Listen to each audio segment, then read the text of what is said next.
अस्सलाम वालेकुम दोस्तों, पर्थ टेस्ट की शेप सामने निकल आई है। ऑस्ट्रेलिया ने पाकिस्तान को 450 रन का टारगेट दिया है अपनी बॉलिंग स्ट्रेंथ को देखते हुए, और विकेट जिस तरीके से फास्ट बॉलर्स को सपोर्ट करी है। और आज पाकिस्तान ने भी कदरे बेहतर बॉलिंग की। लंच से पहले पाकिस्तानी बॉलर्स की परफॉर्मेंस बेहतर थी सवाए शाहीन शाह अफरीदी के। सरदार औरंगजेब यूनुस साहब मेरे साथ यहाँ मौजूद हैं, हम पर्थ स्टेडियम में मौजूद हैं और अभी हम आपके सामने अपडेट के लिए प्रेस बॉक्स से नीचे आए हैं। पाकिस्तान क्या ये 450 रन स्कोर कर सकता है?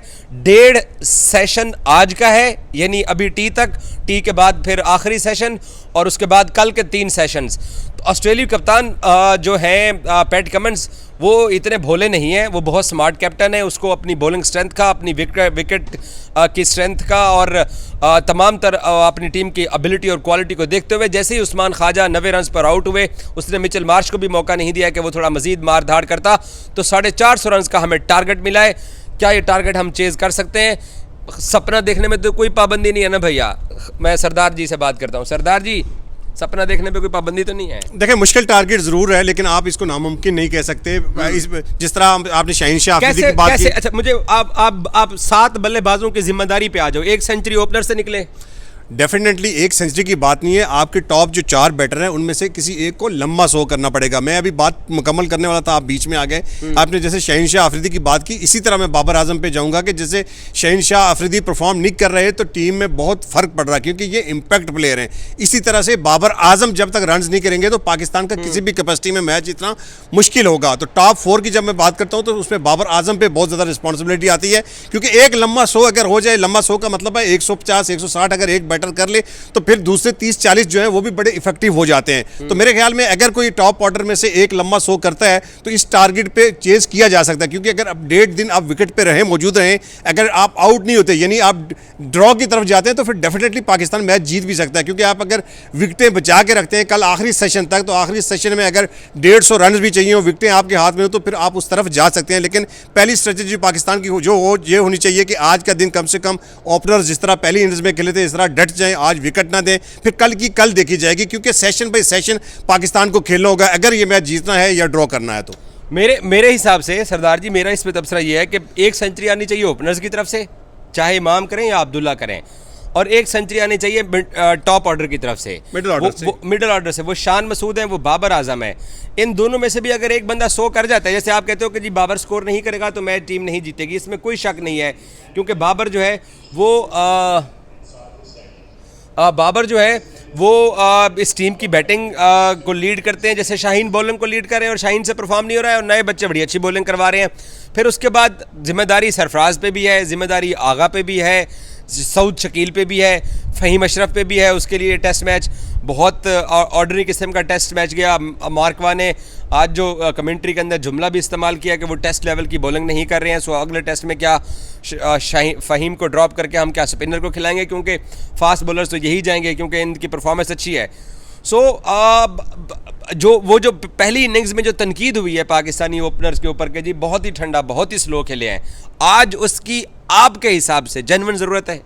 बिल्कुल ज़रूरत है। मैं पहली इनिंग्स में भी जो पाकिस्तानी बैटर ने, स्पेशल जो हमारे ओपनर ने बैटिंग की है, वो बुरी बैटिंग नहीं थी। आपको पता है कि ये पर्थ की विकेट है, इसमें जिस तरह से उनके फास्ट बॉलर बॉलिंग करते हैं, पैट कमिंग जिस तरह करते हैं, जिस तरह मिचेल स्टॉक करते हैं, तो उनको टैकल करना ये कभी भी आसान नहीं होता। सिर्फ मेरे जो कहने का पॉइंट है वो ये है कि जब मुश्किल वक्त आपने निकाल दिया था तो फिर जिस किस्म का शॉट खेल के हमारे दोनों ओपनर आउट हुए उससे तकलीफ होती है, क्योंकि 200 बॉल खेल के इमाम आउट हुए, 121 बॉल खेल के अब्दुल्ला शफीक आउट हुए। तो ये वो पॉइंट था जहाँ पे वो सेट हो गए थे, जहाँ पे इनको बेल्ट करना चाहिए था, कैरी करना चाहिए था, एक लंबी पार्टनरशिप डेवलप करनी चाहिए थी। आपने बिल्कुल सही बात किया। दोनों क्रीज छोड़ के छक्का मारने के लिए निकले हैं, जरूरत नहीं थी। आप बिल्कुल जरूरत नहीं थी। जैसे इमामुल हक निकले हैं तो बहुत बाहर दूर बॉल गिरा दिया था, क्या नाम है, नेथन लाइन ने, तो उसको आप चेज करने चले गए। आप रोक भी सकते थे उसको, आप आधी पिच में चले गए थे, आपका वापस लौटना पॉसिबल ही नहीं था। ये T20 तो है नहीं, ये टेस्ट क्रिकेट है, और आपके सामने 480 जैसा रन है जिसको आपने चेज करना है, जो आपने लीड खत्म करनी है। तो ऐसा शॉट खेल के आउट होना फिर तकलीफ जरूर होती है। जब एक सेट बैटर इस तरह की विकेट पे जब मुश्किल टाइम है वो गुजार के आसान जब बॉलर आ जाए, या जब आपके लिए खेलना आसान हो जाए, उसके बाद आप आउट हो, तो मेरे ख्याल में टेस्ट क्रिकेट में ही क्राइम है। फिर 450 मुश्किल है। बहुत ज़्यादा मुश्किल है, लेकिन फिर भी मैंने कहा कि नामुमकिन कुछ नहीं है। पाकिस्तान ने इससे पहले किया हुआ, देखें पाकिस्तान ने हिस्ट्री तो क्रिएट की है पिछले 4-5 सालों में। ODI की तारीख का सबसे बड़ा स्कोर चेज किया। श्रीलंका में आपको पता है एक दफ़ा 50 ओवर में हमें 300 रन चाहिए थे, मिसबा की क़यादत में हमने वो चेज करी थी। तो कुछ भी हो सकता है, लेकिन ज़रूरी ये है कि जैसे आपने कहा कि टॉप ऑर्डर में से किसी एक का बड़ा 100 आना चाहिए, और फिर मिडिल ऑर्डर में फिर जैसे कि उमर गुल से हमने बात की थी कि शायद एक आधा स्पिनर आपने कम खिलाया, तो उन्होंने कहा था हमने अपनी बैटिंग को भी स्ट्रेंथन किया। यानी हम पिछले 4-5 साल से ज़बरदस्ती राना फ़हीम अशरफ साहब को ऑलराउंडर, बैटिंग ऑलराउंडर डिक्लेयर कर रहे हैं। तो मेरे ख्याल में अगर उन पर इतना भरोसा है तो उनको ऊपर भी भेज सकते हैं आप बैटिंग थोड़ी और लंबी करने के लिए। तो बहरहाल ये है कि अगर 7-8 नंबर तक हमारी बैटिंग है तो फिर हमें जम के विकेट पे मुकाबला करना चाहिए। हार जीत जो है वो खेल का हिस्सा है, लेकिन मुकाबला मेरे ख्याल में आखिर तक करना चाहिए। और आपको लगता है कि हम आखिरी सेशन तक गेम को निकालने की एबिलिटी रखते हैं? क्योंकि बैट्समैन जो है उनके ऊपर इनिंग्स तो ड्यू पड़ी हुई हैं, लेकिन ऑस्ट्रेलियंस टैक्टिक्स तो इस्तेमाल करते हैं। नेथन लाइन को उन्होंने एक एंड पे लगा देना है।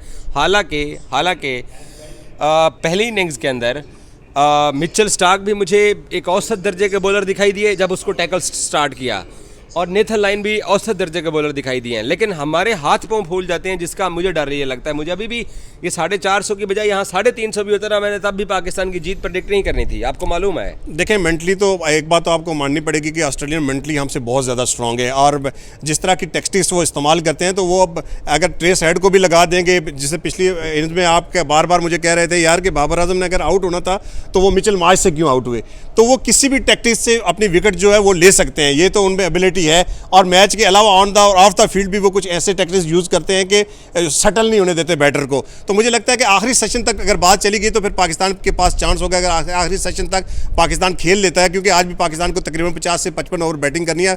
50-55 ओवर अगर बैटिंग पाकिस्तान करता है तो ऑब्वियसली वो 150 या 170 रन तो कर ही लेगा। तो कल जब दिन शुरू होगा तो फिर पाकिस्तान को वही आपको 300 रन चाहिए होंगे या 270, 80, 90 रन चाहिए होंगे। तो वो आराम से, क्योंकि इस विकेट पे जब आप खड़े रहें तो रन ज़रूर मिलते हैं, क्योंकि बाउंड्रीज बहुत लंबी है, गैप में चली जाए तो आपको आराम से 2-3 रन भी मिल जाते हैं अगर बाउंड्री ना भी हो तो मुझे लगता है अगर आखिरी सेशन तक बात गई तो फिर पाकिस्तान इस मैच को जीत भी सकता है। अभी पाकिस्तान ने 450 रन का टारगेट चेज करना शुरू कर दिया है। मैं और आप यहाँ खड़े हुए हैं पर्थ स्टेडियम के बाहर, ऑप्टस स्टेडियम के साइन बोर्ड के नीचे। आज जब डे ख़त्म होगा मैं और आप फिर वीलॉग करेंगे, तो क्या हम उस वक्त ये वीलॉग कर रहे होंगे कि पाकिस्तान ने आज जनाब 200 रन स्कोर कर लिए और पाकिस्तान की सिर्फ 3 विकेटें गिरी हैं? आप क्या प्रेडिक्ट कर रहे हो? देखिए अगर 200 रन पाकिस्तान कर जाता है और तीन खिलाड़ी आउट हो जाते हैं तो फिर भी ऑस्ट्रेलिया का पल्ला मैं भारी देखूंगा। हमें चाहिए हम 300 रन ना करें, 200 रन ना करें, हम 150 भी कर लें, लेकिन हमारी कोशिश ये होनी चाहिए कि आज हम विकेट ना दें। या एक आधा विकेट गिर भी जाता है तो कोई बात नहीं है, लेकिन इससे ज़्यादा अगर गिर जाते हैं, अगर 2 से ज़्यादा विकेट गिर जाते हैं तो मेरे ख्याल में फिर भी ऑस्ट्रेलिया का पलड़ा जो है वो भारी रहेगा। और फिर कल हम मेलबर्न का टिकट मतलब है कि 5 बजे के बाद करवा लें? हमारे पास ऑप्शन कोई नहीं है, हम हारे या जीते हमें कराना ही पड़ेगा। थैंक यू औरंगजेब साहब से आपने गुफ्तगू सुनी है। 450 रन का टारगेट है पाकिस्तान के लिए चेज करने के लिए। पाकिस्तान टीम इस टारगेट को चेज करने के लिए पॉजिटिव इंटेंट के साथ मैदान में उतरे तो हार जीत छोड़ दें, जो भी रिजल्ट निकलता है, लेकिन पॉजिटिव आए, बस मैं ये चाहता हूँ। Thank you so much.